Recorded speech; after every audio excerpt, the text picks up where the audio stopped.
नमस्कार दोस्तों, आइए जानते हैं उत्तर प्रदेश के सभी 75 जिलों की आज की ताजा, बड़ी और महत्वपूर्ण खबरें। लेकिन उससे पहले वीडियो को लाइक और कमेंट जरूर करें। साथ ही हमें यह भी बताएं कि आप इस वीडियो को किस जिले, शहर या गांव से देख रहे हैं। सबसे पहले मौसम की बात करें तो मौसम विभाग के अनुसार आज से लेकर 20 अक्टूबर तक पश्चिमी और पूर्वी उत्तर प्रदेश दोनों हिस्सों में मौसम पूरी तरह शुष्क रहने की संभावना है। मुख्यमंत्री योगी आदित्यनाथ ने कहा, अगर यमराज का टिकट चाहिए तो छेड़खानी करके देख लो। उन्होंने सख्त लहजे में कहा कि दबंगों के आगे झुकने वाले नहीं हैं और अगर किसी ने रंग में भंग डाला तो उसे सीधे जेल भेज दिया जाएगा। अब बात करते हैं आधार कार्ड की। उत्तर प्रदेश में अब आधार कार्ड बनवाना और बायोमेट्रिक अपडेट कराना और भी आसान होने वाला है। सीएम योगी आदित्यनाथ ने इसके लिए निर्देश जारी किए हैं। उन्होंने ग्राम पंचायत सचिवालयों में आधार केंद्र खोलने को कहा है ताकि ग्रामीणों को आसानी से सुविधा मिल सके और साथ ही पंचायतों की आय में भी वृद्धि हो सके। मुख्यमंत्री ने पंचायतों को आत्मनिर्भर बनाने, तकनीक आधारित पारदर्शिता लाने और तालाबों के संरक्षण पर भी जोर दिया।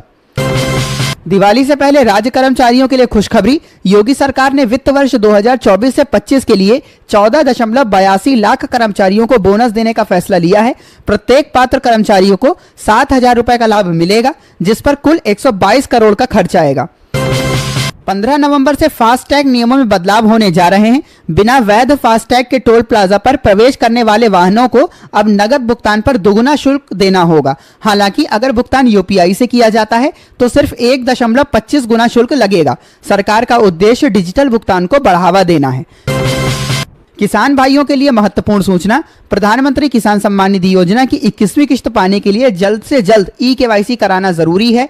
अगर आपने ई-केवाईसी नहीं कराई तो अगली किश्त अटक सकती है, इसलिए जल्द से जल्द यह काम पूरा कर लें, जिसे ऑनलाइन या ऑफलाइन दोनों तरीकों से पूरा किया जा सकता है। साथ ही बैंक खाते को आधार से लिंक कराना भी आवश्यक है। भूमि रिकॉर्ड का सत्यापन अवश्य करा लें और यदि किसी प्रकार की त्रुटि मिले तो कृषि विभाग से संपर्क करें। अब बात करते हैं प्रयागराज की। यहाँ के लोगों के लिए बड़ी खुशखबरी है। नवंबर से प्रयागराज को 50 नई सीएनजी बसों की सौगात मिलने जा रही है। ये बसें प्रयागराज को लखनऊ, कानपुर, वाराणसी और गोरखपुर से जोड़ेंगी। इन सीएनजी बसों के शुरू होने के बाद पुरानी डीजल बसें हटा दी जाएंगी, जिससे प्रदूषण में कमी आएगी। यात्रियों को आरामदायक सीटें और वाईफाई जैसी सुविधा भी मिलेंगी। यह सेवा नवंबर से शुरू होगी। राशन कार्ड धारकों के लिए एक और अहम अपडेट। भारत सरकार अब राशन कार्ड धारकों के लिए ई-केवाईसी को अनिवार्य कर रही है, जिसे हर 5 साल में अपडेट कराना होगा। ऑनलाइन ई-केवाईसी के लिए मेरा ई-केवाईसी और आधार फेस आईडी ऐप का उपयोग किया जा सकता है। स्टेटस चेक करने के लिए ऐप में आधार नंबर और ओटीपी दर्ज करें। अगर आप ऑफलाइन तरीका अपनाना चाहते हैं तो नजदीकी राशन दुकान या कॉमन सर्विस सेंटर CSC केंद्र पर जाकर ई-केवाईसी करवा सकते हैं। अब बात महिलाओं के लिए खुशखबरी की। उत्तर प्रदेश की 1.86 करोड़ महिलाओं को दिवाली से पहले बड़ा तोहफा मिल रहा है। मुख्यमंत्री योगी आदित्यनाथ ने पीएम उज्ज्वला योजना के तहत लाभार्थियों के खातों में मुफ्त LPG गैस सिलेंडर की सब्सिडी की राशि ट्रांसफर कर दी है। आप अपने मोबाइल से भी सब्सिडी स्टेटस चेक कर सकते हैं। इसके लिए उमंग ऐप डाउनलोड करें, आधार कार्ड से रजिस्ट्रेशन करें और आपको अपनी गैस सब्सिडी की पूरी जानकारी मिल जाएगी। ध्यान दें, बिना ई-केवाईसी के यूपी में गैस सिलेंडर रिफिल सब्सिडी नहीं मिलेगी। उज्ज्वला योजना के लाभार्थियों को दिवाली पर फ्री गैस सिलेंडर की सब्सिडी पाने के लिए ई-केवाईसी कराना अनिवार्य है। अगर आपने यह प्रक्रिया पूरी नहीं की है तो आपके खाते में राशि आने में देरी या रुकावट हो सकती है। सरकार ने बताया है कि पहले चरण में उन्हीं लाभार्थियों के खातों में पैसा भेजा जा रहा है जिनका आधार वेरिफिकेशन पूरा हो चुका है। इसलिए अगर आपने अभी तक ई-केवाईसी नहीं की तो तुरंत यह प्रक्रिया पूरी करें। अब छात्रों के लिए अच्छी खुशखबरी। दिवाली से पहले 5.5 लाख छात्रों को छात्रवृत्ति मिलेगी। 17 अक्टूबर को मुख्यमंत्री योगी आदित्यनाथ लोक भवन में आयोजित कार्यक्रम में कक्षा 9 से 12 तक के विद्यार्थियों को छात्रवृत्ति राशि वितरित करेंगे। बरेली में 40 मकानों पर बुलडोजर चलने की आशंका, निवासियों में मचा हड़कंप। नगर निगम ने तालाब और स्कूल की जमीन पर बने 40 मकानों पर नोटिस चस्पा किया है, जिसमें 15 दिनों के भीतर मकान खाली करने का निर्देश दिया गया है। यदि निर्धारित समय में कब्जा नहीं छोड़ा गया तो दिवाली के बाद तोड़फोड़ की कार्रवाई शुरू हो सकती है। इस खबर से वहां रहने वाले लोगों की नींद उड़ गई है। वे पूछ रहे हैं कि अब वे जाएं तो कहां जाएं। दिवाली से पहले यूपी के श्रमिकों को मिला तोहफा। न्यूनतम मजदूरी दरों में बढ़ोतरी। राज्य सरकार ने श्रमिकों की मजदूरी दरें बढ़ाने का निर्णय लिया है, जो 1 अक्टूबर 2025 से लागू होंगी। मुरादाबाद क्षेत्र में अकुशल श्रमिकों की मासिक मजदूरी 1121 रुपए बढ़ाई गई है, जिससे अब उन्हें प्रतिदिन 90 रुपए से 110 रुपए अधिक भुगतान मिलेगा। श्रम विभाग ने चेतावनी दी है कि यदि किसी ठेकेदार ने निर्धारित दर से कम भुगतान किया तो उसके खिलाफ कार्रवाई की जाएगी। ईंट भट्टा मजदूरों के लिए भी अलग अलग दरें तय की गई हैं। मुख्यमंत्री योगी आदित्यनाथ ने दी सख्त चेतावनी, दिवाली पर व्यवधान डाला तो सीधे जेल। सीएम योगी ने कहा कि अब उत्तर प्रदेश में घुटने टेकने वाली सरकार नहीं है। अगर किसी ने त्योहारों के माहौल को बिगाड़ने की कोशिश की तो उसे बख्शा नहीं जाएगा। दिवाली और छठ पूजा के अवसर पर सीएम योगी आदित्यनाथ ने प्रदेशवासियों को तोहफा दिया है। 18 से 21 अक्टूबर तक यात्रियों की सुविधा के लिए अतिरिक्त बसें चलाई जाएंगी। शिक्षा मित्रों और अनुदेशकों के लिए दिवाली से पहले बड़ी खुशखबरी।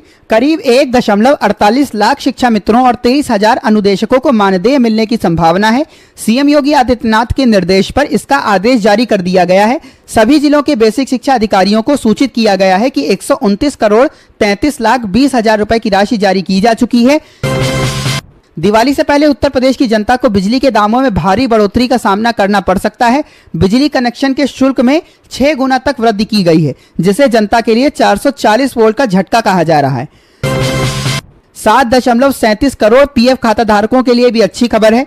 सरकार पेंशन और ब्याज दर बढ़ाने की तैयारी में है। न्यूनतम पेंशन में भी जल्द इजाफा किया जाएगा। जीएसटी के दिवाली बोनस के बाद अब आरबीआई लेकर आएगा new year gift. Home loan होंगे सस्ते और घटेगी आपकी ईएमआई। उत्तर प्रदेश में पंचायत चुनाव से पहले मतदाता सूची को दुरुस्त किया जा रहा है। निर्वाचन आयोग ने 73,278 मतदाताओं के नाम सूची से हटा दिए हैं, क्योंकि इनमें से कई की मृत्यु हो चुकी है या वे स्थानांतरित हो चुके हैं। इस प्रक्रिया के लिए 12,238 बीएलओ घर घर जाकर जांच कर रहे हैं। साथ ही युवा मतदाताओं को पंजीकृत कराने के लिए विशेष अभियान चलाया जा रहा है, ताकि चुनाव निष्पक्ष और पारदर्शी तरीके से संपन्न हो सके। दिवाली से पहले यूपी पुलिस ने अवैध पटाखा फैक्ट्रियों पर सख्त कार्रवाई शुरू कर दी है। डीजीपी ने सभी जिलों के पुलिस अधिकारियों को निर्देश दिया है कि 25 अक्टूबर तक रोजाना कार्रवाई की रिपोर्ट भेजी जाए। किसानों के लिए बड़ी खुशखबरी। उत्तर प्रदेश सरकार ने कृषि यंत्रों पर सब्सिडी देने की योजना शुरू की है। किसान 29 अक्टूबर तक विभागीय पोर्टल पर जाकर बुकिंग कर सकते हैं। इस योजना से किसानों को आधुनिक कृषि उपकरण खरीदने में मदद मिलेगी, जिससे उत्पादन क्षमता बढ़ेगी। सब्सिडी का लाभ पाने के लिए जल्द आवेदन करना जरूरी है। समाजवादी पार्टी के वरिष्ठ नेता आजम खान ने सरकार द्वारा दी गई वाई कैटेगरी सुरक्षा लेने से इनकार कर दिया है। उनका कहना है कि जब तक उन्हें इसका लिखित आदेश नहीं मिलेगा, वे सुरक्षा स्वीकार नहीं करेंगे। हरदोई जिले से बड़ी खबर। यहां 19,000 अपात्र राशन कार्ड रद्द कर दिए गए हैं। अब जिला पूर्ति अधिकारी ने बताया कि जांच में 2 पहिया वाहन और अन्य सुविधाओं वाले कई लोग अपात्र पाए गए। अब इन रद्द कार्डों की जगह वेटिंग लिस्ट में शामिल पात्र लोगों को नए राशन कार्ड जारी किए जाएंगे, ताकि सही लाभार्थियों को खाद्य सुरक्षा मिल सके। शिक्षकों के लिए राहत भरी खबर। यूपी में जल्द ही 10,641 शिक्षकों के ऑफलाइन ट्रांसफर किए जाएंगे। शासन से आदेश जारी होने के बाद शिक्षकों में खुशी की लहर है। लंबे समय से ऑफलाइन स्थानांतरण की मांग कर रहे शिक्षकों की मेहनत आखिरकार रंग लाई है। शासन ने अशासकीय सहायता प्राप्त माध्यमिक विद्यालयों में कार्यरत प्रधानाचार्यों और शिक्षकों के ऑफलाइन स्थानांतरण की प्रक्रिया पूरी करने की अनुमति दे दी है। अपर मुख्य सचिव पार्थ सारथी सेन शर्मा द्वारा जारी आदेश में कहा गया है कि निदेशालय स्तर पर लंबित 10,641 शिक्षकों के ऑफलाइन ट्रांसफर जल्द पूरे किए जाएंगे। दिवाली पर योगी सरकार का बड़ा तोहफा।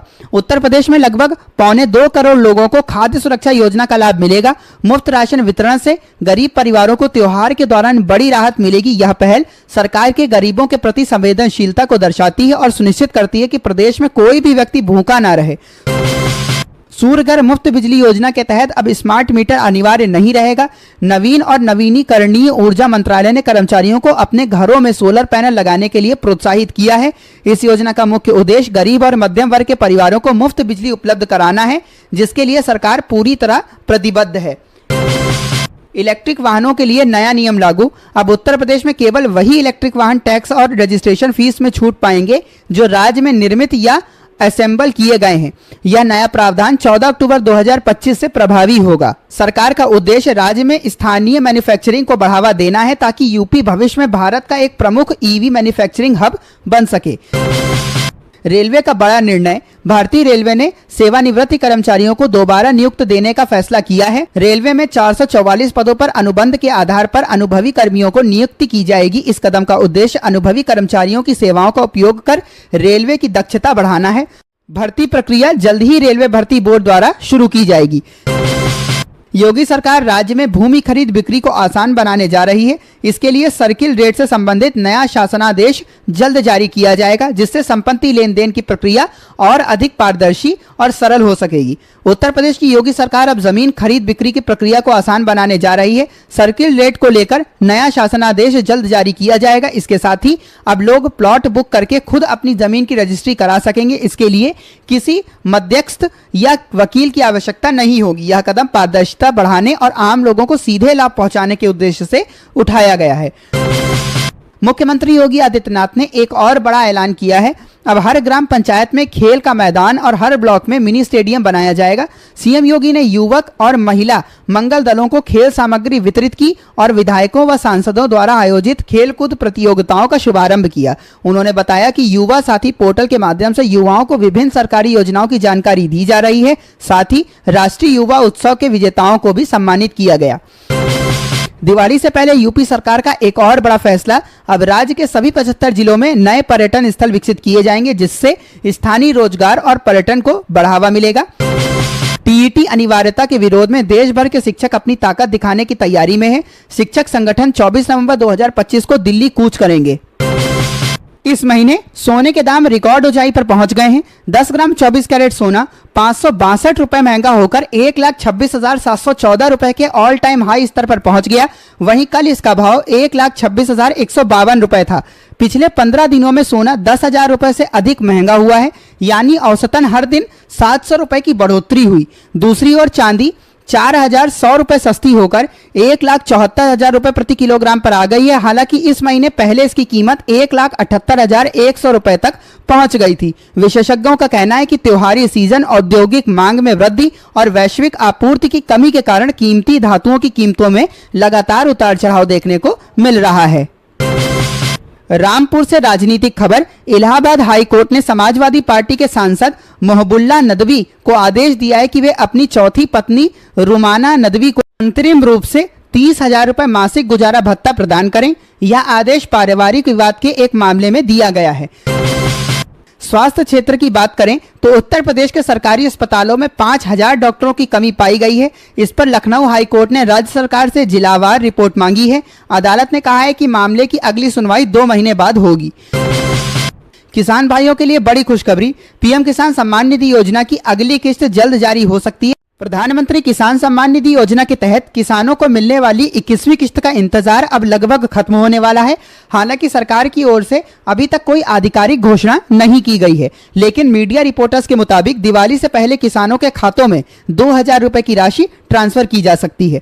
अब तक 4 राज्यों पंजाब, हिमाचल प्रदेश, उत्तराखंड और जम्मू कश्मीर के किसानों को 21वीं किस्त मिल चुकी है, जबकि अन्य राज्यों के किसान अभी भी इंतजार कर रहे हैं। पिछले वर्षों की तुलना में इस बार किस्त की घोषणा भी कुछ देरी में हुई है।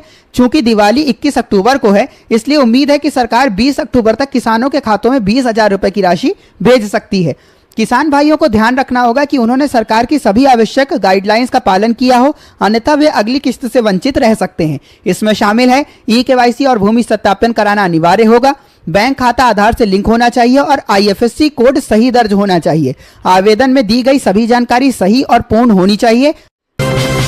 समाजवादी पार्टी की सांसद इकरा हसन फिलहाल चर्चाओं में बनी हुई हैं। दरअसल उनके लोकसभा क्षेत्र में एक मंदिर में तोड़फोड़ की गई। आरोप है कि इसके विरोध में इकरा हसन को गालियां दी गईं। पिछले दिनों खुद इकरा हसन इस मुद्दे को उठाते हुए भावुक हो गईं और उन्होंने कहा कि उन्हें मुल्ली और आतंकी तक कहा गया। बता दें कि अब आजाद समाज पार्टी के प्रमुख और नगीना लोकसभा क्षेत्र से सांसद चंद्रशेखर आजाद ने इस पूरे विवाद पर बयान दिया है।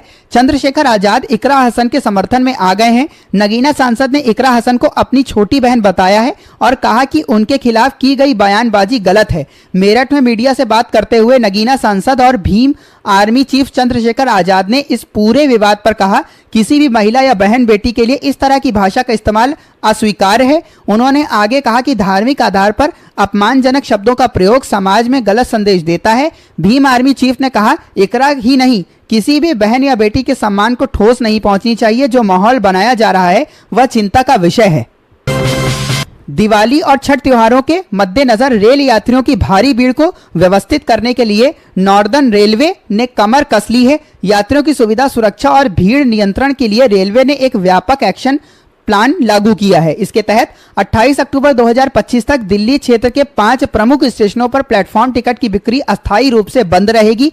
रेलवे ने यह भी स्पष्ट किया है कि नई दिल्ली और आनंद विहार स्टेशनों पर भीड़ की पीक 6 घंटे के दौरान सुरक्षा और भीड़ नियंत्रण के मद्देनजर यह प्रतिबंध लागू रहेगा। इस फैसले की जानकारी यात्रियों को स्टेशन पर पब्लिक अनाउंसमेंट के जरिए 2 घंटे पहले दी जाएगी। नॉर्दर्न रेलवे के महाप्रबंधक अशोक कुमार वर्मा ने बताया कि इस साल दिवाली और छठ के दौरान यात्रियों की संख्या पिछले साल की तुलना में अधिक रहने की संभावना है, खासकर 17 से 27 अक्टूबर के बीच। इस संभावित भीड़ को देखते हुए रेलवे ने बड़े पैमाने पर तैयारी की है।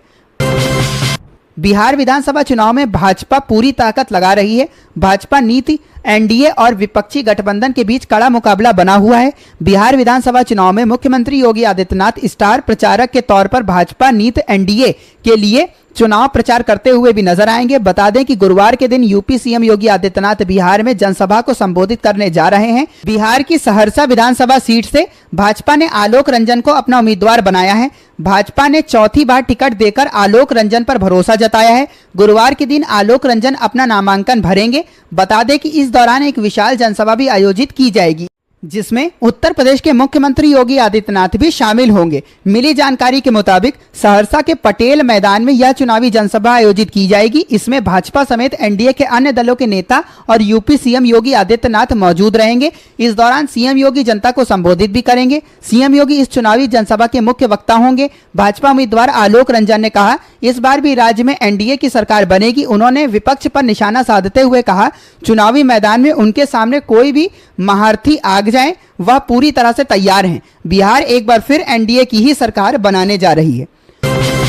उत्तर प्रदेश के कौशाम्बी में रहने वाले 43 वर्षीय मेहदी अली राजपूत अपने पूरे परिवार के साथ अब हिंदू बन गए हैं। मेहदी अली ने अपनी पत्नी और बच्ची के साथ सनातन धर्म अपनाया है। पूरे रीति रिवाजों और पूजा पाठ के बाद मेहदी अली का परिवार हिंदू बना है। सनातन धर्म अपनाने के बाद मेहदी अली ने अपना नाम अनुज प्रताप सिंह रखा है, तो उनकी पत्नी साइमा अली ने अब सौम्या सिंह हो गई हैं। 3 साल की बेटी का भी नाम बदल गया है। दुर्गा मंदिर में हवन पूजा के बाद परिवार ने सनातन धर्म अपनाया। आपको बता दें कि मेहदी अली पहले हिंदू ही थे। अगर उन्होंने परिवार के साथ मुस्लिम धर्म स्वीकार कर लिया था, अब उन्होंने फिर सनातन धर्म में वापसी कर ली है। कौशाम्बी के सराय अकिल थाना क्षेत्र के पुरखास गांव के रहने वाले मेहदी अली अब अनुज प्रताप सिंह बन गए हैं। उनकी पत्नी साइमा अली से अब सौम्या अनुज सिंह बन गई हैं। दोनों की ही 3 साल की बेटी का नाम भी बदल गया है। जौनपुर से बहुजन समाज पार्टी के पूर्व सांसद और बाहुबली धनंजय सिंह इस समय किसी भी राजनीतिक दल में नहीं है, मगर वह हमेशा की तरह चर्चाओं में बने हुए हैं। इस बार भी बाहुबली धनंजय सिंह सुर्खियों में है। दरअसल बिहार विधानसभा चुनाव को लेकर धनंजय सिंह भी सक्रिय हो गए हैं। धनंजय सिंह बिहार विधानसभा चुनाव में चुनाव प्रचार के लिए बिहार पहुंचे हैं। अब आप भी सोच रहे होंगे कि जब धनंजय सिंह किसी पार्टी में नहीं है तो आखिर वह बिहार में किसका चुनाव प्रचार कर रहे हैं। दरअसल धनंजय सिंह अपने दोस्त के लिए चुनाव प्रचार करने बिहार गए हैं। पूर्वांचल के बाहुबली धनंजय सिंह झारखंड की सीमा के पास स्थित चैनपुर विधानसभा पहुंचे और वहां अपने दोस्त जमा खान के लिए चुनाव प्रचार किया। इसकी जानकारी खुद धनंजय सिंह ने अपने सोशल मीडिया पर दी है और फोटो भी पोस्ट की है। बता दें कि जमा खान बिहार सरकार में मंत्री भी रह चुके हैं।